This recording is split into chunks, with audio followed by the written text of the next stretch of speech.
Monday, July 6. Foolishness to those who are perishing.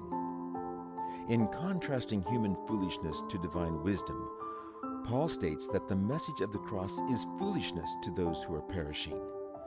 This is the first of 6 references to foolishness or foolish in 1 Corinthians 1:18 through 31. Read 1 Corinthians 1, verses 20, 21, 23, 25, and 27. Where is the wise person? Where is the teacher of the law? Where is the philosopher of this age? Has not God made foolish the wisdom of the world? For since in the wisdom of God the world through its wisdom did not know him, God was pleased through the foolishness of what was preached to save those who believe. But we preach Christ crucified, a stumbling block to Jews and foolishness to Gentiles. For the foolishness of God is wiser than human wisdom, and the weakness of God is stronger than human strength. But God chose the foolish things of the world to shame the wise. God chose the weak things of the world to shame the strong. How do these references to foolishness help us understand what Paul meant when saying that the message of the cross is foolishness to those who are perishing? The Greek word for foolishness in 1 Corinthians 1:18 is moria.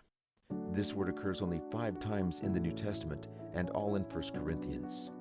Apart from moria, other words from the same family occur numerous times in the New Testament. The reference to foolishness in 1 Corinthians 1, verses 18 and 23 is not denigrating the Corinthians' intellectual capacity, but directing attention to their unwillingness to consider the truth of the gospel. As a result, Paul also had to confront immoral behavior and thought, lack of discernment, and even rebellion against God. Think about Paul's situation in this city. He comes to a place that prides itself on its own so-called knowledge and wisdom and cultural sophistication. And in this context, he talks about a Galilean Jew, Jesus of Nazareth, who had been crucified by the Romans and then raised from the dead, all in order to pay not only for their sins, but for the sins of the world. Can this guy be serious? Who was he kidding? This wasn't some deep new philosophical concept either that could be parsed and analyzed by philosophical tools. It seemed to be lunacy, nonsense, nothing that any smart and educated Corinthian could take seriously.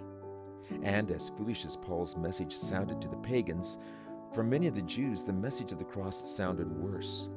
What Jew was expecting a Messiah to be executed by Rome? The Messiah was supposed to overthrow the Romans, not be crucified by them.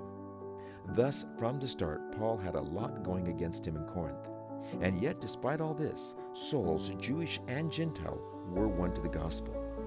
The message here: whatever opposition we face, God has people who are open to hearing the truth.